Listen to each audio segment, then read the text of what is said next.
ईद बार भी मना आ गए।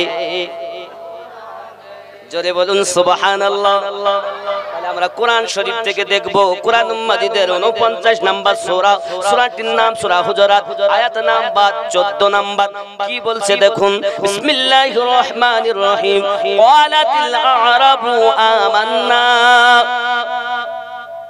আরবের কিছু লোক, দিহাতি লোক এসে বলল আমরা ঈমান এনেছি।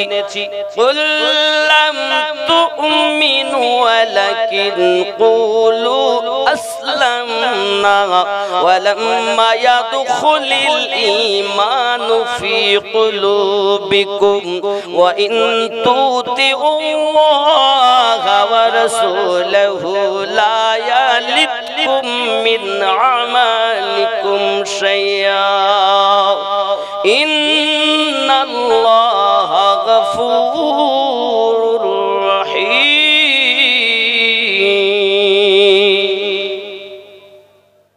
কি হলো এর মানে? কারণ অনেকে বলে এরা কোরআন শরীফ বলে না, সুন্নিরা কিন্তু জানে না, ওরা শুধু ঘটনা। আরে আমাদের প্রথম দলিলই তো কোরআন।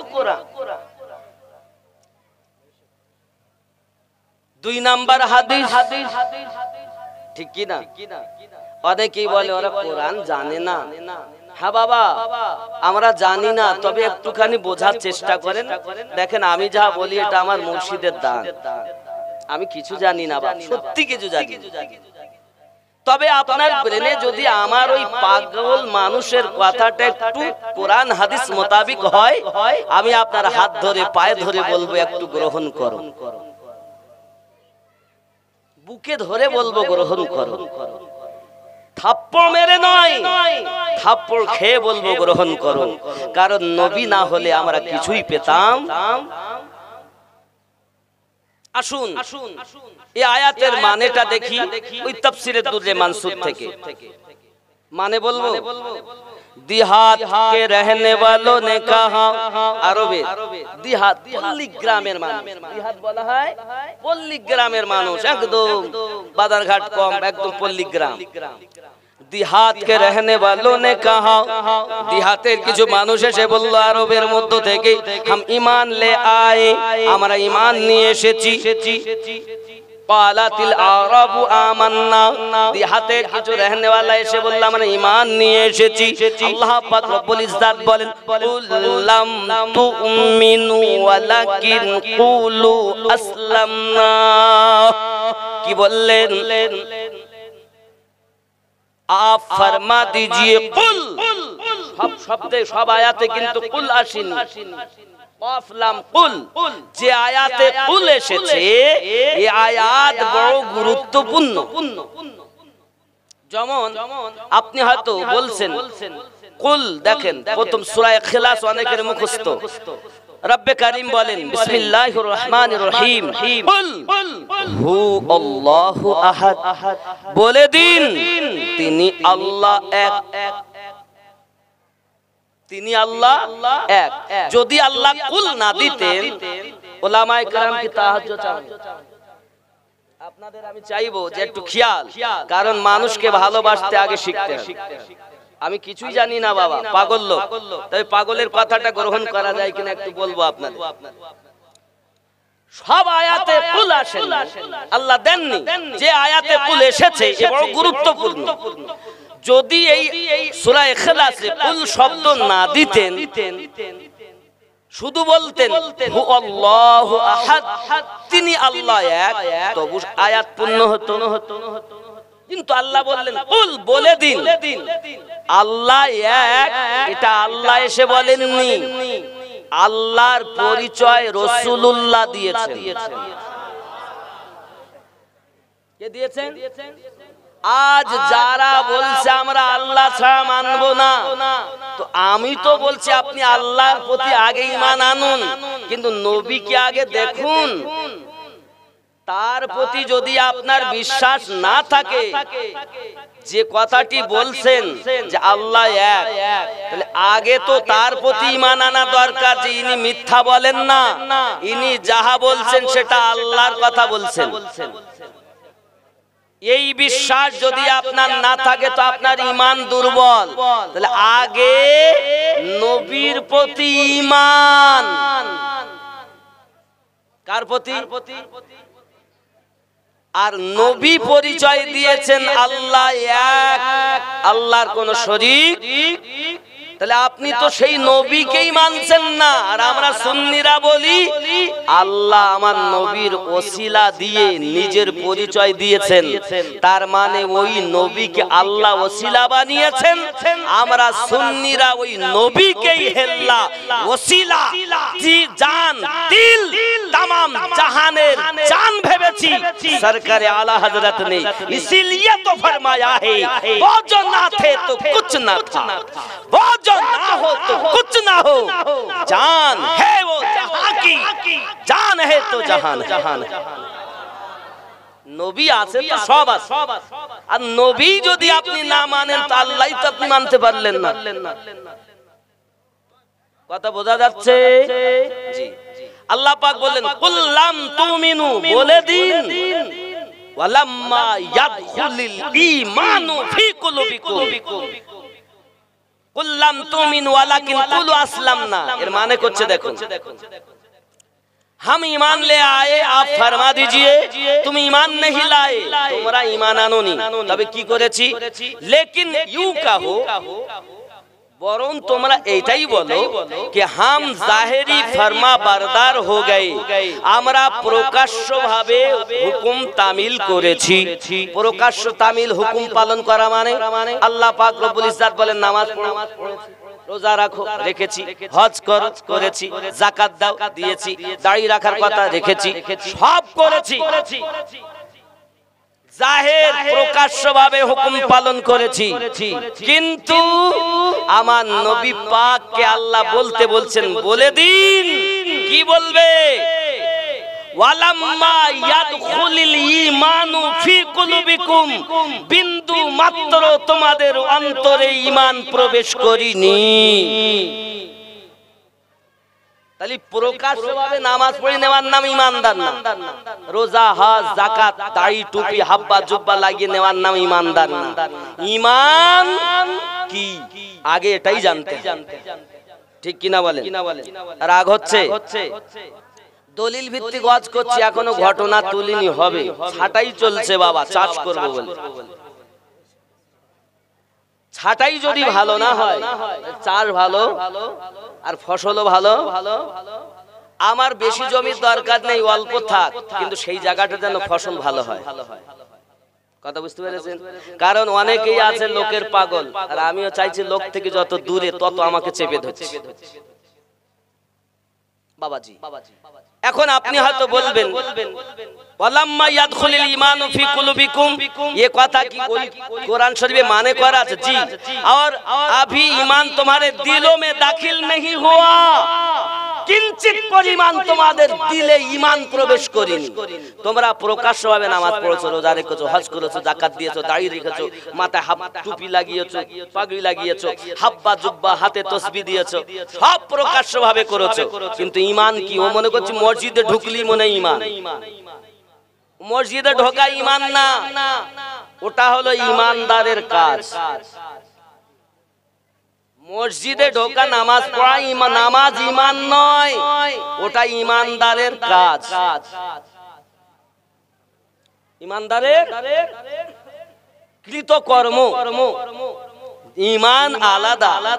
ঈমান নামাজ ঈমান নাই, হজ ঈমান নয়, যাকাত ঈমান নয়, বাবাজি আমার হাব্বা জুব্বা দাড়ি লাগানো ঈমান নয়, রোজা রেখে নেওয়া ঈমান নয়। ঈমান और चीज है। ঈমান কি বলবো নাকি? রাগ করছেন? বাবা এখন বক্তার অভাব নেই, আর সব বক্তার ওয়াজ শোনা যাবে না, কারণ নবী পাক বলেছেন ৭৩টা দল হবে, একটি মাত্র জান্নাতি হবে। আর এই 72টা দলে হাফেজ, কারি, মাওলানা, মুফতি, মুহাদ্দিস সব আছে, কিন্তু ওরা নামাজ পড়ে জাহান্নামে যাবে আর এরা নামাজ পড়ে জান্নাতে যাবে। কারণ আর সবাই বলতেছে আমরা সুন্নি, আমরা সুন্নি, আমরাই যাব। শিয়া বলে আমার দলে আসলে জান্নাত পাবে, কাদিয়ানি বলে আমার দলে এলে জান্নাত পাবে, বলছে না? রাফজি বলছে আমার দলে এলে জান্নাত পাবে, খারেজি বলে আমার দলে এসে জান্নাত পাবে, আবার কিছু নাম দেওবন্দি বলছে আমার দলে এলে জান্নাত পাবে, বেরেলভিরা বলছে আমার দলে এলে জান্নাত পাবে, আশরাফিরা বলছে আমার দলে এলে জান্নাত পাবে, কালিমিরা বলছে আমার দলে এলে জান্নাত পাবে, বলছে কি বলছে না? বরকাতিরা বলছে আমার দলে এলে জান্নাত পাবে, ফুরফুরারা বলছে আমার দলে এলে জান্নাত। সবাই তো জান্নাতের সার্টিফিকেট নিয়ে বসে আছে, এখন আমরা যাব কোথায়? আচ্ছা বলেন, বরকাতি, আশরাফি, কালেমি, রেজভি, আমরা যারা দাবিদার, আমরা কি বলি আমাদের দলে জান্নাত নেই? কথা বলেন। আমরা বলি আমার এই দলে এলে তুমি জান্নাত পাবে, বলি কি বলি না?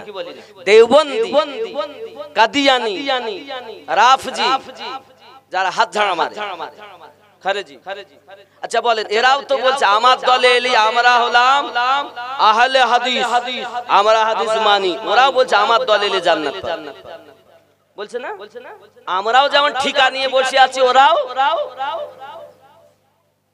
আমার কথা ভুল বুঝবেন না বাবা, যারা ফুরফুরাবি তারা বলছে আমার দলে এলেই জান্নাত পাবে, যারা শিয়া, শিয়া বোঝেননি, শিয়ারা বলছে আমার দলে এলে জান্নাত পাবে। মনে হচ্ছে সব মামুর বাড়ি জান্নাত, জান্নাতি লোক এখন পাওয়া যায়? 1999 জন জাহান্নামে যাবে, একজন জান্নাতে যাবে। তাহলে কি হবে বুঝবেন? জান্নাত কোথায়? এরা বলছে আমরা সুন্নি, ওরা বলে আমরা সুন্নি। আমার নবী পাক বললেন যতটা দল, দল হলো বনি ইসরাইল কওমের মানুষ 72 দলে বিভক্ত হয়েছে, আমার উম্মত 73 দলে বিভক্ত হবে, সব জাহান্নামী হবে। রাসূলুল্লাহ সাল্লাল্লাহু আলাইহি ওয়াসাল্লাম পবিত্র জবানে বললেন কুল্লুহুম ফিন্নার, সব জাহান্নামী। সাহাবী রাসূল চিন্তায় পড়ে গেলেন, ইল্লা মিল্লাতান ওয়াহিদাতান, শুধু একটি দল ব্যতীত। সাহাবী রাসূলেরা সঙ্গে সঙ্গে বলছেন ক্বালা মান হিয়া ইয়া রাসূলুল্লাহ, হুজুর ওই দলটি কোন দল? সাহাবী রাসূল যখন প্রশ্ন করলেন, নবী আমার আবার মিঠা জবানে বললেন ক্বালা মা আনা আলাইহি ওয়া আসহাবিহি, আমি আর আমার সাহাবী রাসূল যে দলে, ওই দল জান্নাতি দল। ইমাম মোল্লা আলী কারি হানাফি, যার সম্পর্কে বর্ণনা, কোন বর্ণনায় এসেছে উনি 2 লক্ষ হাদিসের হাফেজ ছিলেন বাবা, কোন বর্ণনায় 4 লক্ষর বর্ণনা এসেছে, তবে 2 লক্ষ হাদিসের হাফেজ যিনি ইমাম মোল্লা আলী কারি হানাফি আলাইহি রাহমাত রিদওয়ান, তিনি বর্ণনা করেন লা শাক্কা, নেই কোন সন্দেহ, ওয়া আহলুস সুন্নাত ওয়াল জামাআত, আর যে দলটি জান্নাতি হবে ওই দলটি হলো সুন্নি জামাত। সুবহানাল্লাহ, সুবহানাল্লাহ। কোন জামাত? সুন্নি জামাত জান্নাতে যাবে। হে বাবাজি আমার, নবী পাক বলেন মা আনা আলাইহি, চলুন আমি মোল্লা আলীর কথা আপনি হয়তো মানবেন না, মোল্লা আলীর কথা আপনার হয়তো গ্রহণ নাও হতে পারে, তবে আমি আপনাকে জোর করব না মানার জন্য। চলুন আমরা রাসূলে পাকের মিঠি জবান মোবারকার কথা শুনি। আমার নবী পাক বলেন ক্বালা মা আনা আলাইহি ওয়া আসহাবিহি, আমি আর আমার সাহাবায়ে কেরাম যে দলে, ওই দল জান্নাতি দল। সুবহানাল্লাহ সুবহানাল্লাহ। তাহলে আমি সব ছেড়ে দিলাম, অন্তত প্যারা নবীর কথাটা মানা উচিত কিনা? চলুন সাহাবী রাসূলের দল যদি জান্নাতি দল হয়, একটু আমরা কোরআন থেকে রিসার্চ করব বাবা। আমার আল্লাহ পাক আল্লাহ তাআলার নবী যখন আপনার কিনা 4 রাকাত নামাজের নিয়ত করে দাঁড়িয়েছেন, আমার আপনার নবী বারবার আকাশের দিকে তাকাচ্ছেন। قد نرى تقلب وجهك في السماء فلنولينك قبلة ترضاها। আপনার আমার নবী করেছেন, প্যারা নবী করেছেন বাবা। 2 রাকাত নামাজ আমার নবী আকাশের দিকে তাকান, আবার নামাজ পড়তেছেন, আকাশের দিকে তাকান, আবার নামাজ আদায় করতেছেন। 2 রাকাত নামাজ হয়ে গেল। আল্লাহ বলেন হাবিবুল্লাহ বারবার আকাশের দিকে তাকান কেন? আপনার আমার নবী বলেন রব্বে কারীম কিবলা যদি পরিবর্তন হয়ে যেত আমি নবী বড় খুশি হয়ে যেতাম। আমার আল্লাহ বলেন হাবিব তুমি যাতে রাজি আমি আল্লাহ তাতে রাজি। সুবহানাল্লাহ সুবহানাল্লাহ। ঠিক কি না? আব্বাজি আমার কোরআন আপনি নোট করুন, কোরআন শরীফ আপনি আয়াত ব্যাখ্যা দেখুন, তরজমা দেখুন, হাদিস শরীফ খুলে দেখুন। আমার আপনার নবী পাক সাল্লাল্লাহু আলাইহি ওয়াসাল্লাম এমনি সময়তে আপনার কিনা নামাজ 2 রাকাত সমাপ নবী আমার মুখ ফিরালেন। আল্লাহ পাক জানালেন হাবিব যে অবস্থাতেই আছেন ওই অবস্থাতে মুখ ফিরানো কাজ আপনার, পরিবর্তন কিবলা করে দেওয়া কাজ হলো আমার, কারণ তুমি যাতে রাজি আমি আল্লাহ তাতে রাজি। সুবহানাল্লাহ সুবহানাল্লাহ। কেন নবী রাজি তে আল্লাহ রাজি কেন? আদম নবীর কিবলা আল্লাহ পাকের মসজিদে, এক কথায় সমস্ত নবীদের কিবলা আল্লাহ পাক করেছেন নিজের মসজিদে, কিন্তু হাবিবুল্লাহ এবং তার উম্মতানের কিবলা হবে হাবিবুল্লাহর মসজিদে। আয় আমার হাবিব তুমি চাইছো পরিবর্তন করে দিতে, তুমি রাজি আমি আল্লাহ রাজি। সুবহানাল্লাহ সুবহানাল্লাহ। এই ভেদ বুঝবেন আব্বাজি আমার সোনামানিকেরা। নবী দো জাহান সাল্লাল্লাহু আলাইহি ওয়াসাল্লাম মুখ ফিরিয়ে নিয়েছেন, নিজের মুখ মোবারক ফিরিয়ে নিয়েছেন। নামাজ সমাপ্ত হয়ে গেল। 2 কিবলার দিকে 2 করে 4 রাকাত নামাজ সমাপ্ত হলো।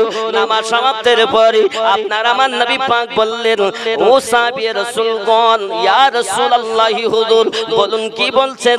আপনার আমার নবী পাক জবান মোবারকায় বললেন আপনারা নামাজ পড়তে পড়তে মুখ ফিরালেন কেন? কি বললেন? নামাজের হালাতে মুখ ঘুরালেন। এই পরীক্ষাটা কেমন? দুর্বল না ইমানি? ইমানের পরীক্ষা।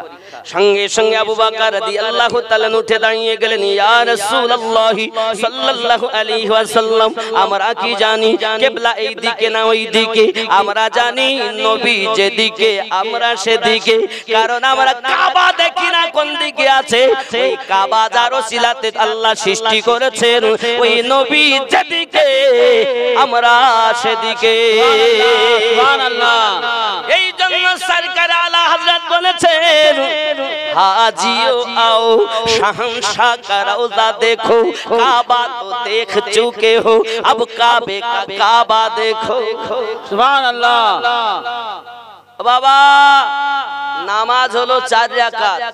সাহাবী রাসূলদের মধ্যে আবু বকর রাদিয়াল্লাহু তাআলা বললেন হুজুর আপনি যেদিকে আমরা সেদিকে, এখন নবী যেদিকে হবে সেদিকে যারা হবে তারাই জান্নাতি হবে। सरकार आला आबार बोलছেন तुझ से और जन्नत से क्या मतलब वहां भी दूर हो, हम रसूलुल्लाह के जन्नत रसूलुल्लाह की। जोरे बोलें আব্বাজি আমার সোনামানিক খুব ভালো করে ব্রেনের ভিতরে রাখুন, আপনি ব্রেন ঠান্ডা রেখে আমার কথাগুলো বোঝার চেষ্টা করুন। আল্লাহ পাক রব্বুল ইজ্জাত বলেন তাদের কলবে বিন্দু মাত্র ঈমান প্রবেশ করেনি। ওয়া ইন তুতিউল্লাহ ওয়া রাসূলহু লা ইয়ালিকুম মিন আমালিকুম শাইআ।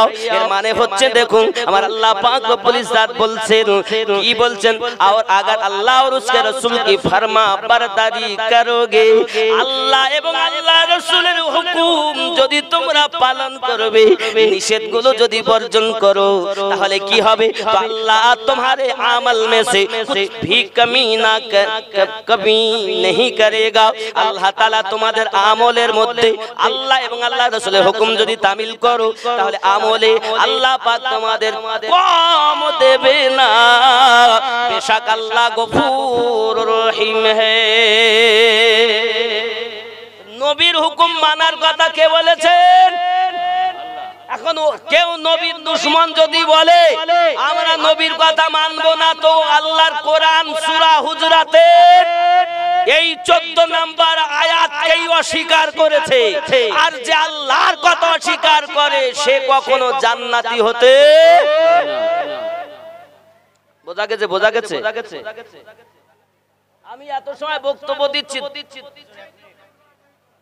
কে উঠবে? मोहब्बत ला इलाहा इल्लल्लाह ला इलाहा इल्लल्लाह। আমার আম্মা জানেরা আপনারা বসুন, আম্মা জানেরা বসুন। হয়তো কারো হয়তো শরীর খারাপ হয়েছে, কি যাই একটা হয়েছে, ইনশাআল্লাহ বাবা পরিবেশ শান্ত রাখুন, পরিবেশ শান্ত রাখুন, কিছু হয়নি তেমন। বসুন, সংবাদ শোনা যাবে ইনশাআল্লাহ তাআলা কি হয়েছে। পরিবেশ শান্ত রাখুন। যে কথাগুলো বলছি এখানে একজন ইন্তেকাল করেছে, ইন্না লিল্লাহি ওয়া ইন্না ইলাইহি রাজিউন। বাবা এই জন্য সংবাদটা ভালো দেন, সংবাদটা সঠিক দেন। যেহেতু অনেকে ব্যতিব্যস্ত, অনেকেই নবী পাগল এখানে এসেছেন।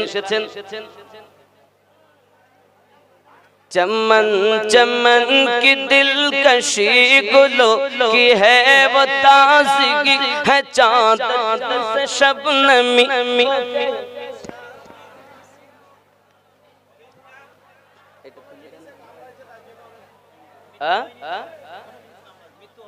না না মৃত্যু হয়নি, তাহলে ওই বললে হয়? আপনি কমিটির লোক তো। আচ্ছা সঠিক সংবাদটা দেন। সঠিক সংবাদ কি? কিছুতে কামড়িয়েছে? সংবাদটা সঠিক ইনশাআল্লাহ দেওয়া হচ্ছে 1 মিনিটের মধ্যে। বসে কিছুতে কামড় দিয়েছে নাকি? আচ্ছা হয়তো বিচ্ছু।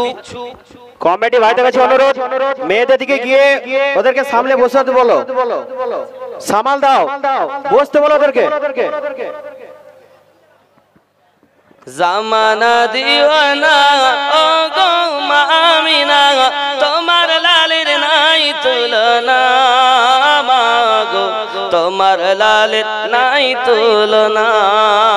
জোরে বলুন। মেঘে মাথায় ছায়া করে রোদ না লাগে গায়ে, গরম মরু পায়ের তলায় শীতল হয়ে যায়। নোরানি বদনে হাওয়া চলে শনশনে, খেজুর পাতায় খিলায় সব ডানা, মাগো তোমার লালের নাই তুলনা। জোরে বলু সুবহানাল্লাহ। হঠাৎ করে মায়া মিনা দেখতে যেন পাই, আরো জোরে ভাই সুবহানাল্লাহ। হঠাৎ করে মায়া মিনা দেখতে যেন পাই, ছেলের নূরে সারা জগৎ আলোকিত হয়। সহকারী নূর নবীজিকে ঘিরে, আদব সহকারী নূর নবীজিকে ঘিরে, নূরের দোলনায় দোলায়। সুবহানাল্লাহ সুবহানাল্লাহ। সাই তুলনা জামানা দিওয়ানা ও গো মামিনা, তোমার লালের নাই তুলনা, মাগো তোমার লালের নাই তুলনা। জোরে বলো সুবহানাল্লাহ সুবহানাল্লাহ। আল্লাহর কথা মানতে হবে, রাসূলুল্লাহর কথা মানতে হবে। মানলে তার আমল থেকে বিন্দু মাত্র কম আল্লাহ করবেন না।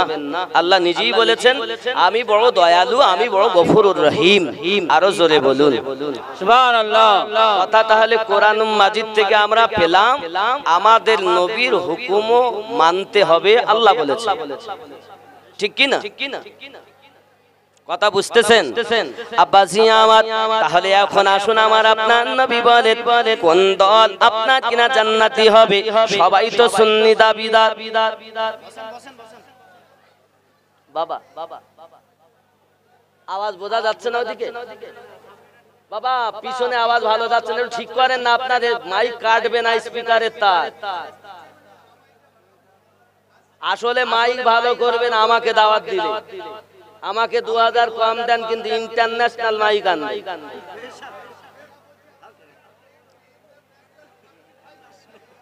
মাইক ভালো বাবা, মাইক ভালো, সব ভালো, অপারেটর ভালো দরকার। অপারেটরের উপরেই কাজ হয়। কে বলেছে মেশিন কমা? মেশিন দামি মেশিন, ভালো মেশিন এনেছে। অপারেটর যেমন হবে বাবা, খেলোয়াড় যেমন হবে, গোল তো তেমন হবে। খেলোয়াড় যদি ভালো না হয় তো গোল হয়? সারা মানে 8 ঘন্টা করে 1 ঘন্টা খেলেছে, একটাও গোল হয় দিতেই পারি। তার মানে কি ও খেলেছে বটে, গোল ঢুকছে। কথা বুঝেছেন? প্লেয়ারের উপরে গোল হবে, বল তুলেছে ঠিক গোলের মুখে নিয়ে যায়, ও গোলে ঢুকাতে পারে না, হয় পারে লাগে, নইলে গোলকিপারের কাছে লাগে, নইলে যে বেগি থাকে সে আউট আটকে দেয়। তার মানে ঠিকভাবে মারতে পারিনি গোলে, ঠিক না? বাবাজি এজন্য আমি অনুরোধ করব, যারা বাইরে ছুটছেন আপনারা বসুন, অসুবিধা নাই, এসে বসে যান। পরিবেশটা যেমন ছিল করুন, কিছু কিছু বোঝা আমাদের ঈমানি কিছু দৌলত নেওয়ার সুযোগ করে দিন। তা তাকবীর দেন। নারে তাকবীর, নারে তাকবীর, নারে রিসালাত, নারে রিসালাত, নারে গৌস, নারে গৌস। উলামায়ে আহলে সুন্নাত, উলামায়ে আহলে সুন্নাত। বাবা নারে তাকবীর। মাশাআল্লাহ বাপজি, মাশাআল্লাহ মাশাআল্লাহ। বসুন। আমি কিন্তু মোটামুটি সিস্টেমের দিকে এসেছিলাম, তো সবাই বলছে যে আমার দলে যান না, আমরা সুন্নি। সবাই তো বলছে আমরা সুন্নি। তো সুন্নি আমি গোল জামা পরলে বললে, গোল টুপি পরে সুন্নি, মিলাদ কিয়াম করে সুন্নি, তা তো নয়। সুন্নি কারা? এটা আমি রাসূলে পাক সাল্লাল্লাহু আলাইহি সাল্লামের কথা শুনবো। আমার নবী কাদেরকে বলেছে? নবী দোজাহা সাল্লাল্লাহু আলাইহি ওয়াসাল্লাম জানিয়েছেন, সুন্দর করে বোঝা যায়, মাম্মা তাআলা হুব্বে আলে মুহাম্মাদিন সাল্লাল্লাহু আলাইহি ওয়াসাল্লাম মা তাওয়াহারু সুন্নাত ওয়াল জামাআ। আহলে সুন্নাত ওয়াল জামাত হলো তারাও যারা আলে পাককে মহব্বত করে এবং ওই মহব্বত করে মৃত্যুবরণ করে, তারাই সুন্নি মৃত্যুবরণ করে। বোঝা গেল সুন্নি তারা, আলে পাক ওয়ালা হলো যারা। সবাই সুন্নি হবে না বলো?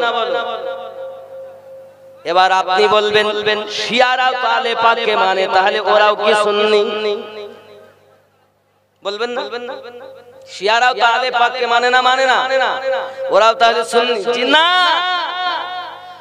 শিয়া আর সুন্নির মধ্যে পার্থক্য হলো এটা, শিয়া যারা সব থেকে বড় প্রাধান্য দিয়েছে মাওলায়ে আলী পাককে আর তামাম সাহাবায়ে কেরাম রিদওয়ানুল্লাহি তাআলা আলাইহিম আজমাইনের মধ্যে সুন্নিরা প্রাধান্য দিয়েছেন আমার আবু বকর রাদিয়াল্লাহু তাআলা আনহু। জোরে বলেন, পার্থক্যটা বোঝেন। আলে পাকের মধ্যে শ্রেষ্ঠ মাওলা পাক, কিন্তু তামাম সাহাবায়ে কেরাম রিদওয়ানুল্লাহি তাআলা আলাইহিম আজমাইনের মধ্যে সবথেকে পাওয়ার ওয়ালা আবু বকর সিদ্দিক রাদিয়াল্লাহু তাআলা। এরা মানে শিয়ারা অতিরঞ্জিত করে। অতিরঞ্জিত মানে বোঝেন না? কিছু শিয়া আছে অতিরঞ্জিত করে ফেলে, যার কারণে ওরাও সঠিক পায়নি। মানা যেমন নিয়ম, তাকে তেমন ভাবে মানা সুন্নিদের স্বভাব। আপনি যদি কাউকে সম্মান না দিতে পারেন অপমান করবেন না, এটা আপনার দ্বারা শোভনীয় নয়। চলুন বাবাজি আমার সোনা মানিক এখন আলে পাককে মানতে হবে, কারণ আমার আল্লাহ পাক রব্বুল ইজ্জাতের নবী সহিহ বুখারীতে হাদিসটি আছে 86টা হাদিসের মধ্যে এসেছে। দরুদি নবী আমার একদিন চলে আসলেন, ঘর মোবারক থেকে গায়ে তার একটি কালো কম্বল ছিল। হযরতে হাসান পাক বেরিয়ে এলেন, নবী পাক তাকে ভিতরে ঢুকিয়ে নিলেন। হোসেন পাক এলেন, তাকে ভিতরে ঢুকিয়ে নিলেন। হযরতে আলী পাক এলেন, ওনাকেও ঢুকিয়ে নিলেন। ফাতিমা পাক এলেন, ওনাকেও ঢুকিয়ে নিলেন। নবী আমার বললেন, আল্লাহ আমি এদেরকে ভালোবাসি, তুমি এদেরকে ভালোবাসো, আবার এদেরকে যারা ভালোবাসে তাদেরকে ভালোবাসো। আল্লাহুম্মা হাউলাই আহলু বাইতি, আল্লাহ এরাই হলো আমার আলে বায়াত। বোঝা যাচ্ছে? নবী ভালোবাসি, নবী ভালোবাসার নাম ঈমান, ঠিক কি না? কোথায় আছে বাবা? সহিহ বুখারী শরীফ হাদিস নাম্বার 15, আনাস বিন মালিক রাদিয়াল্লাহু তাআলা হাদিসটি বর্ণনা করছেন, লা ইউমিনু আহাদুকুম হাত্তা আকুনা আহাব্বা ইলাইহি মিন ওয়ালিদিহি ওয়া ওয়ালাদিহি ওয়ান নাসি আজমাইন। আর জোরে বলুন। অর্থের থেকে বেশি, সম্পদের থেকে বেশি, মা বাপের থেকে বেশি তুমি যদি নবীকে মহাব্বত না করতে পারো, লা ইউমিনু, তুমি মুমিন হতে পারবে না। জোরে বলুন। চলুন, ঈমান আলাদা, আমল আলাদা। ঈমান বোঝা গেল কি? আমার নবীকে ভালোবাসার নাম হলো ঈমান।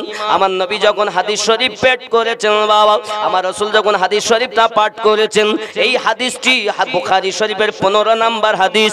বাবা আনাস বিন মালিক রাদিয়াল্লাহু তাআলা আনহুর বর্ণনা। ওই সমাজে পাশে বসেছিলেন হযরত ওমর রাদিয়াল্লাহু তাআলা আনহু। উনি বলে উঠলেন, নবী গো, আমি মা বাপের থেকে বেশি, দুনিয়ার সমস্ত মানুষের থেকে বেশি, অর্থের থেকে বেশি, নিজের সন্তানের থেকে বেশি আপনাকে ভালোবাসি, আমি আমার আত্মাকে ভালোবাসি। আত্মাকে বলতে জানকে। নবী পাক বললেন, তুমি ঈমান আনতে পারোনি, তোমার ঈমান পরিপূর্ণ হয় নাই। হযরত ওমর রাদিয়াল্লাহু তাআলা কান্না করতে লাগলেন, ইয়া রাসূলুল্লাহ, ইয়া হাবিবাল্লাহ, আমি মা বাপের থেকে বেশি ভালোবাসি, সন্তানের থেকে বেশি ভালোবাসি, অর্থের থেকে বেশি ভালোবাসি, সব আপনার কদমে কুরবান, কিন্তু আমি আমার জীবনকে বেশি ভালোবাসি। আমার নবী পাক বললেন, তুমি ইমানদার হতে পারো নাই। সঙ্গে সঙ্গে ওমর রাদিয়াল্লাহু তাআলা যখন কাঁদেন, আমার নবী সঙ্গে সঙ্গে তার বুকে হাত দিলেন। কোথায় দিলেন? বুকে। মানে আমার নবী হলেন আল্লাহর দেওয়া পাওয়ারে পাওয়ারফুল নবী। যেই সিনা মোবারকায় হাত দিয়েছেন, সঙ্গে সঙ্গে ওমর রাদিয়াল্লাহু তাআলা নূর দিলে আলো জ্বলে উঠেছে। যেই আলো জ্বলেছে, ওমর রাদিয়াল্লাহু তাআলা ফয়সালা দিলেন, দরুদি আমি ওমর আমার জীবনের থেকেও আপনাকে বেশি ভালোবাসি। আমার নবী বলেন, ওমর এতক্ষণ তোমার ঈমান পরিপূর্ণ হলো। এবার আসুন বাবা, আমার নবী বুকে হাত দিয়ে দিলেন। কি দিলেন? পাওয়ার দিলেন। কি দিলেন? পাওয়ার দিলেন। কি পাওয়ার দিলেন? ময়লা দিল পরিষ্কার করে দিলেন। সুবহানাল্লাহ বলেন। বিভিন্ন ভাবে নবীগণ, বিভিন্ন ভাবে নবী পাকের চাহনেওয়ালাগণ মানুষের মনের ময়লা পরিষ্কার করে আল্লাহওয়ালা বানিয়ে দিয়েছেন।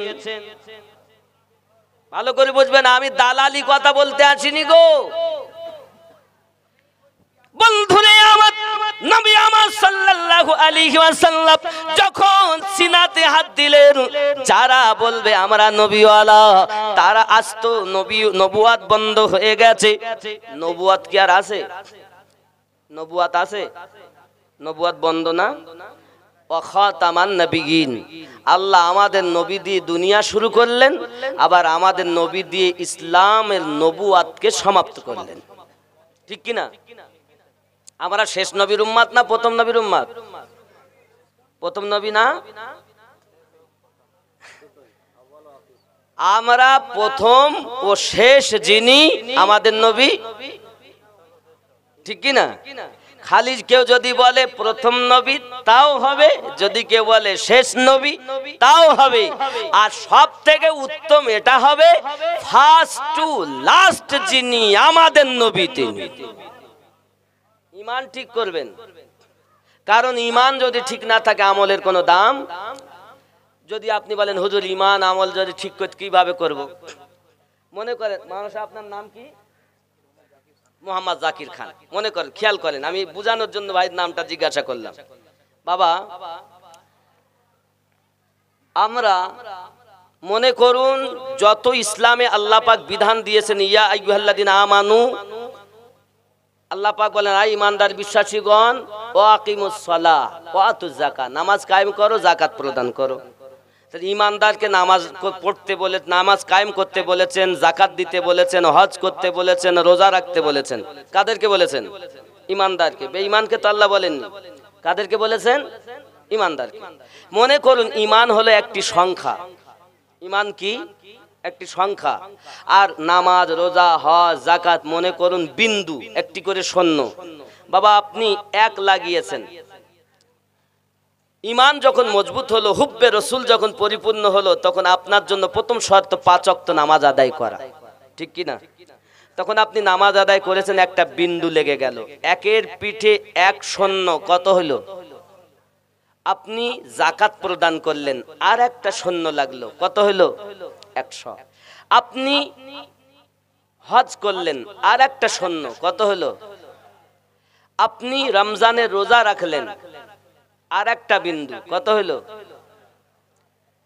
আমার জাকির হোসেন ভাই আর আমি যাচ্ছি, রাস্তায় তো গাড়ি ঘোড়া কম চলতেছে না, ভূ ভা করি, লরি, 4 চাকা, এটা ওটা, 10 চাকা, 12 চাকা, 14 চাকা, 18 চাকা, 2 চাকা, ভূ ভা করে যাচ্ছে সব।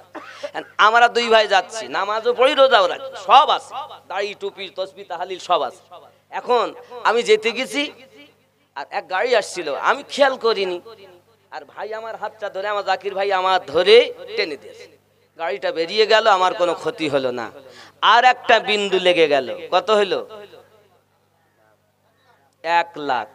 আচ্ছা মনে করুন আমার সংখ্যা নেই, কিন্তু আমার সৈন্য আছে অনেকটা, তাহলে ওই সৈন্যর কি কোনো দাম আছে?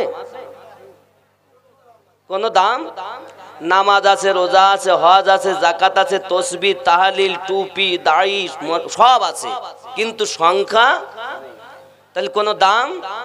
তাহলে যাদের মসজিদে ঢুকে বসে রয়েছে শুধু নামাজ পড়তেছে, কিন্তু ওর ঈমান নেই, তাহলে ঈমানবিহীন আমলের কোনো মূল্য। কথা কি বোঝা গেছে? এই জন্য আগে ঈমান, পরে আমল। নামাজ ঈমান নয়, রোজা ঈমান নয়, হজ ঈমান নয়, এগুলো হলো ঈমানদারের কর্ম। কথা বোঝা গেছে? বুঝতে পেরেছেন কিনা বলেন? বাবা গুগু করে না, জানো গুগু করে না। তাহলে আগে দরকার কি? ঈমান। ঈমান যখন মজবুত হবে, তখন আমাদের আমলের মূল্য হবে। ঠিক বুঝতে পেরেছেন? আসুন এখন আমরা, আল্লাহ পাক বললেন আমার কথা মানো, নবী পাকের কথা মানো। নবী পাক সাল্লাল্লাহু আলাইহি ওয়াসাল্লাম বলেছেন নবুয়াত সমাপ্ত, আমি হলাম শেষ নবী, আর কোন নবী আসবে না।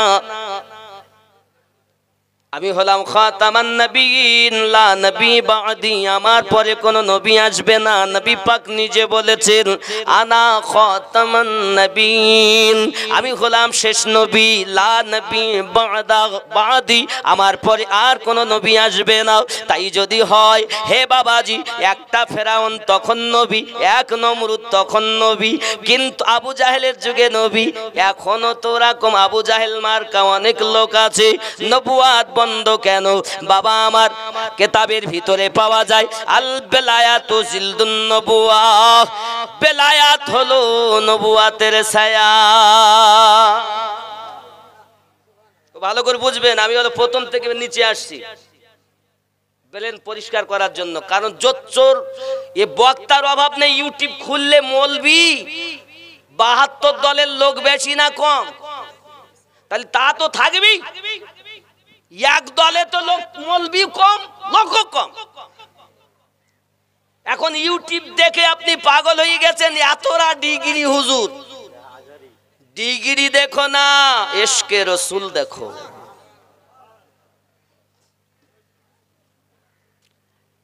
तुम्हारे लिए अमेरिका की डॉलर मुबारक, हमारे लिए ख्वाजा गरीब नवाज मुबारक।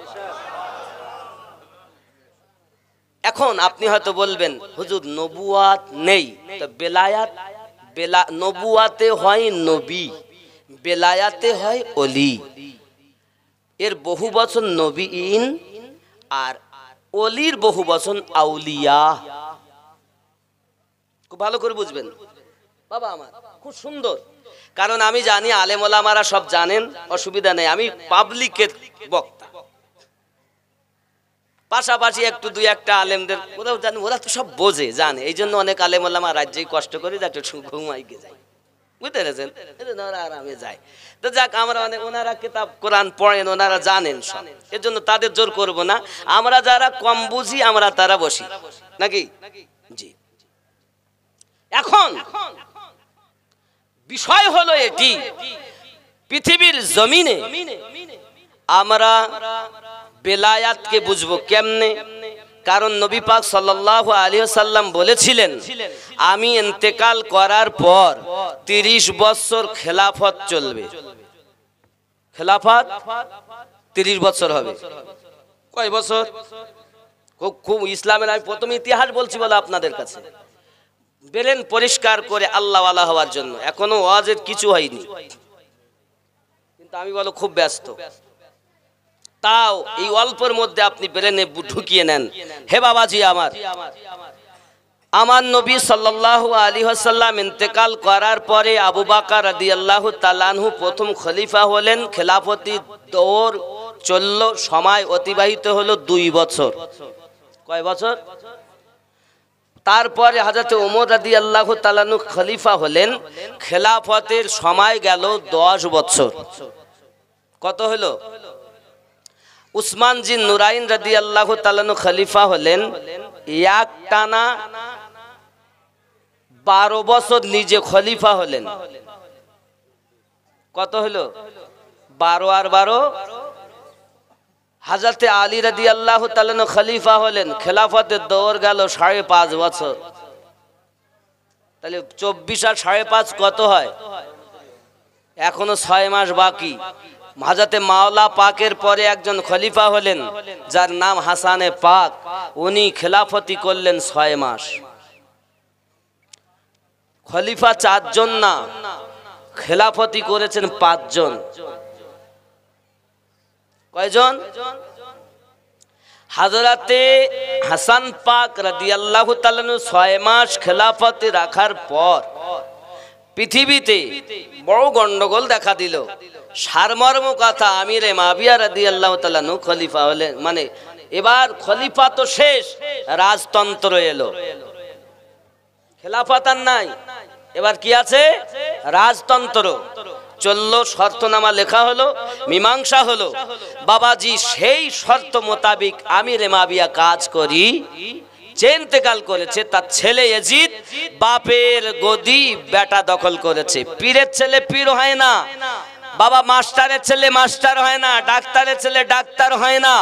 উপযুক্ত হতে গেলে তার ডিগ্রি দরকার হয়। ভালো করে বুঝবেন, পীরের বেটাই পীর হবে কোথাও লেখা নেই। তরিকতে এটাই লেখা আছে, পীরের বেটা গদিরক্ষক হতে পারে। পীরের বেটা পীর হতে গেলে উপযুক্ত খেলাফতি লাগবে এবং উপযুক্ত তাকে নিজেকে তৈরি হতে হবে। যাকে তাকে পীর বললে হবে না, আর যাত্রার কাছে মুরিদ হলে হবে না। পীর দেখে শুনে হবেন। চলুন আগিয়ে, পীরের কথা আসেনি, বেলায়াতের কথা চলছে। তো রাজতন্ত্র চলছে, কিন্তু বেলায়াত আছে কোথায়? খলিফা তো গেল, খেলাফত থেকে বেলায়াত। বেলায়াত কোথায় আছে? হাসান পাকের কাছে। কোথায় আছে? আর আমিরে মাবিয়া এবং তার দলের কাছে কি আছে? রাজতন্ত্র। গোড়া বুঝবেন, গোড়া ইসলামের ইতিহাস বাপজি আমার। এবার ইমাম হাসান পাক রাদিয়াল্লাহু তাআলা আনহু পৃথিবীর জমিন ইসলাম বাঁচানোর জন্য বিষ পান করে শহীদ হয়ে গেলেন ইমামে পাক হোসাইন রাদিয়াল্লাহু তাআলা আনহু। তিনিও আপনার কিনা পৃথিবীতে নিজের ঘরকে উজাড় করে দিলেন ইসলামকে বাঁচানোর জন্য। বাবাজি আমার, আমাদের ইমাম কয়জন? আমাদের ইমাম কটা? কথা বলেন না কেন? আমাদের ইমাম কতজন? 4 জন। ওনারা তো মুযহাবের ইমাম, আপনারা এও জানেন না। চলেন ইমামের কথা বলি। আমাদের ইমাম আপনাদের সোচ্ছাল ফকিরপুরে মসজিদে ইমাম আছে না? এই গ্রামে 6টা মসজিদ আছে। কটা? 6টা মসজিদ আছে। আপনি মনে করছেন ইমাম, তাহলে আপনাদের 6 মসজিদের ইমাম আছে, আছে না নাই? আবার এখান থেকে আপনি কলকাতা যান, নাখোদা মসজিদের ইমাম আছে। বিভিন্ন গ্রামে সব মসজিদে ইমাম আছে না নাই? এছাড়াও দিল্লি জামে মসজিদে ইমাম আছে, তামাম দুনিয়াতে ইমাম আছে, মক্কা মদিনাতেও ইমাম আছে। আচ্ছা, সব ইমাম কি এক? কোথায় আপনাদের ফকিরপুর গ্রামের ইমাম আর কোথায় মক্কা মদিনার ইমাম কি এক? ভালো করে বুঝবেন। ইহা ছাড়াও ইমাম আছে, ইমাম বুখারী, ইমাম মুসলিম, ইমাম নাসাই, ইমাম আবু দাউদ অগায়রা অগায়রা। ইহা ছাড়াও ইমাম আছে, ইমাম আজম, ইমাম শাফি, ইমাম আহমদ বিন হাম্বল, ইমাম মালিক। এই যত ইমামের কথা আমি বললাম, এ সমস্ত ইমাম হলো ওই 12 ইমামের দরবারের ভিখারি।